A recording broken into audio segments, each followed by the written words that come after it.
Sinalakay naman sa Bacoor, Cavite ang isang drive-thru drug den na nagbibigay pa raw ng promo sa mga parokyano.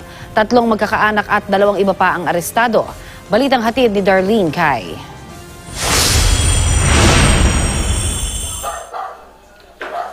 Drive-thru na, may promo pa. Yan daw ang style ng umunoy drug den sa Barangay Nyog 1 na sinalakay ng mga operatiba ng Bacoor Police. Arestado ang magkakaanak na sina Isagani Ordonez, Giovanni Ordonez at Raquel Amahan. Kasamang 2 iba pa na sina Jason Morados at Paulo Lontok. Pangunahing target daw sa Isagani na dati nang nakulong dahil sa droga.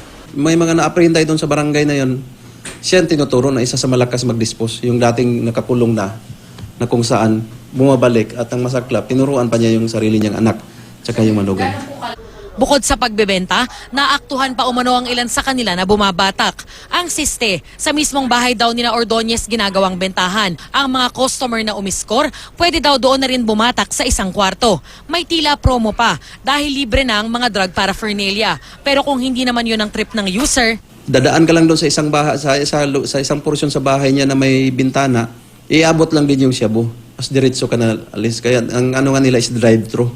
nakuha sa mga suspect ang 3 sachet ng pinaghihinalaang shabu at ilang drug paraphernalia. Bagamat aminado sa paggamit, itinanggi ng mga suspect ang pagtutulak.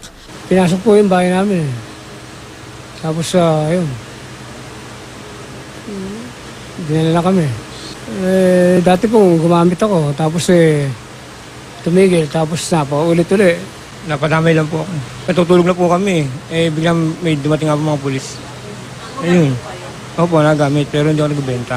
Patulog na po sana kami, bigla nga po may pumasok ng mga pulis.